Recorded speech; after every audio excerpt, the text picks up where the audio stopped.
Team, how you doing? This is Isaiah the coach, not just any coach, but your coach.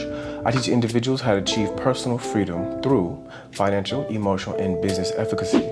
So today, what I want to do is show you a little bit about how to start a business, or what's going to be like working together, me and you, as you start to create your business and as you go through the Build a Business course that I've created. The Build a Business course is a 31-day course that has a manual and a guide to coincide with it that teaches you from the formation of your mission statement, vision statement, all the way through to your actual formation when you apply for your LLC, your marketing strategy and business plan, how to construct those documents and make sure that your business is set upon solid ground. So this is going to be an example of what it's like to work together to build a business, what the process is like. So you can see whenever we work together, this is what it looks like. So the things that we're going to do today is build your business outline. We're going to build your business budget, projected growth, business future, and at the end we want to answer, you should be able to answer, why should I partner with you?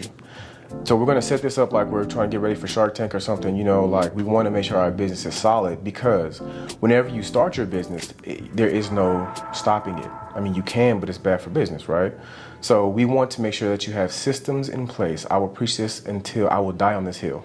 Business is a set of systems that help you create the profit you want, create the life you want, create whatever you want to create. It's systems that help you create. So at the end, we're going to answer, why should I work with you? So the first thing we want to do when working together is we want to understand, what are we creating? What are we creating? It's important to be able to define, what is this thing? Now, that's just as general as an ice cream shop. What I'm doing is I'm creating a car lot, I'm creating a real estate company, I'm creating an investment firm. Whatever you're creating, we need to understand what we're creating, because we need to understand our industry, we need to understand our market, we need to understand our industry rules, our market rules, our barriers. We have to do a whole analysis, of course, that SWOT. So like that SWOT analysis, where we looked at your strengths, weaknesses, opportunities, and threats. It's going to help you be prepared. Prepared. That's all you want to be, is prepared. You want to be ready. Being taken off guard is not something you want to have to deal with. So we want to understand what we're creating so we can prepare ourselves for what is going to happen through the course of your business. Now, one thing that will help us do that is defining our mission, our purpose, and our vision. So we'll sit down, we'll find, okay, what are we creating? Okay, this is what it is. Now let's define our mission, purpose, and vision statements. After that, we're going to build our business outline. So we're going to talk about, what's our idea? So our idea is a third-party networking platform that we use to bring businesses together. What's its function? A networking enterprise that connects companies and communities through hosting events that celebrate culture. So we're just going to have this thing where we have a space and we let people come together and sell their things and interact and enjoy each other's company, right? So how does it operate? So what we're going to do is, we're going to get profits are generated through vendors' fees, merchants, event activities, and third-party space rentals, which we define down here, raffles, and other appropriate activities. So third-party space rentals means you rent a space and charge vendors to have a spot in that space you rented. So you'll get paid off of volume of vendors and things like that. So what's our operations plan? So we're going to define an operations plan together, but here's just the general means by which we would use to fill out our operations plan. So first, our goal is to clearly define our business actions and functional steps. That's what we're going to be looking to do when we sit down and put together our operations plans.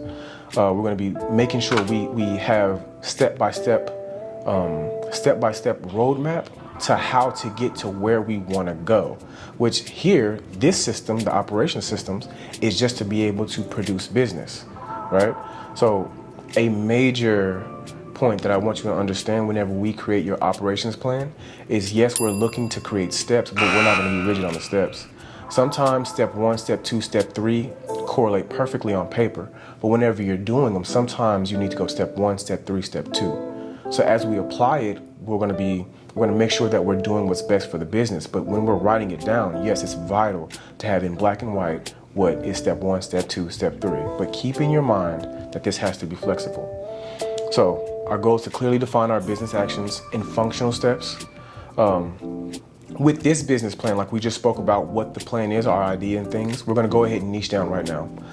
We are a business-to-business, B2B, networking platform that plans and organizes our business networking events. We do not plan events for anyone else. That's important for you to know when you define what you do. Do not variate from it. Do not deviate from it, because you're planning based on what you do. If I'm used to planning my own things this way, this is how my system works, and some company throws $1 million at me to go plan this other thing, I've just changed my entire business model. I have to, because this isn't what I do. That's okay if that's what you want to do, but understand, when you lay your foundation, you don't deviate from it unless you're ready to tear up your foundation. So here, we're saying, this is what we do, this is how we're moving forward, this is the basis, let's build from here. So baseline, all of our planning must be done no later than 8 weeks before planning start date. So it's another thing that we're going to define, that we're not going to do anything last minute. We're going to have all of our planning done before, 8 weeks before we actually going to have this event. So step one, create an event outline. An event outline for this company is a template that we'll use to replicate business, the heart of our business. So we're going to have a set schedule, set vendor spots, set vendor locations, and set marketing tools to ensure that no matter, say we're going to have this event this quarter, this event next quarter, so on and so forth, no matter what it is, we can just plug it into this and it will work. Next, we're going to create a budget. Again, for this business, we're going to be looking at rental space fees, cost of DJ, equipment. We're going to define all of these pieces to make sure that we have these systems already set up. Potential revenue, so we can plan and project, and then marketing. You know, who is your audience? How are we going to reach them, and all that kind of stuff. So our first thing is going to be dealing with this operations plan. Okay, how are we going to get these systems going whenever we go ahead and start up? A couple tips. Contact/secure vendors when it comes to this business. We'll have, tips. When you're done planning your marketing strategy, then contact vendors so they can help you market. As soon as you have your vendors, the sooner you have your vendors. The sooner you have your vendors, the longer you'll have those marketing avenues. So you putting this together, you have individuals that want to come and have a vendor spot. They can also be avenues by which you can reach another crowd. So keep that in mind. The more people see what you're doing and partaking what you're doing, the better it is for business. So that's what we're looking to do. Second tip, know what you will and will not provide. Will you provide tents for the vendors? What about tables and chairs? Is your price worth not providing them, or is it too cheap to provide them? You have to understand, again, the details of your business, because that's where you'll find cracks in your foundation, and you can't have that. So we'll have our plan together. We'll have our operations plan together. We'll have we'll go over the foundation of our business. We'll get our ideas together, and then we'll come and we'll do a mock run. Okay, well, how do we start? What does it look like? So we'll plan a mock event, lights in the park, display for holidays. So we're going to run our template above. We're going to select our date and secure our vendors, and then we're going to have, this is what our schedule should look like as we approach that no later than 8 weeks out mark. So 8 weeks before, we're going to be hitting marketing real hard, you and the vendors, right? And then you'll allow pre-sale tickets if applicable.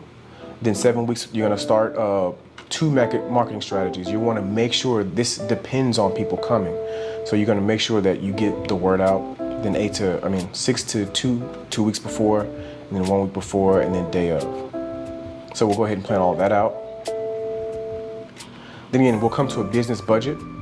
So for this, here in the city of Dallas, these are the fees and the cost breakdown of what it would look like to plan this kind of event in a park with the various regulations that they have. So application fees for how many attendees you expect to be there, all kinds of things.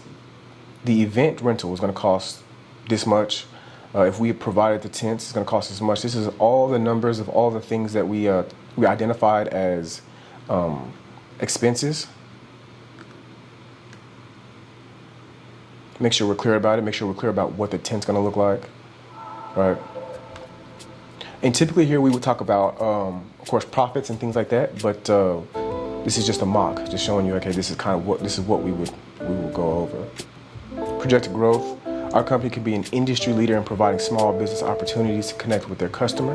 We will lead conversations on how to invest and maneuver in our culture. So this is clearly something that this company would use to educate the community.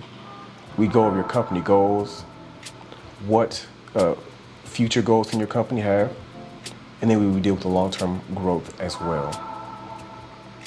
And then we would also plan out your growth. So this is just an example of what it would look like to, and this is on a Word doc, but we would together plan out what your business is going to look like, how you want it to look. We would go over the details. We would make sure it's secure and solid, and then we're going to make sure it runs as well. So again, I'm Isaiah, the coach, not just any coach, but your coach, teaching you how to achieve personal freedom through emotional, financial, and business efficacy. I appreciate you watching this video. If this gave you any value at all, please subscribe to the channel, like and share, and I look forward to working with you.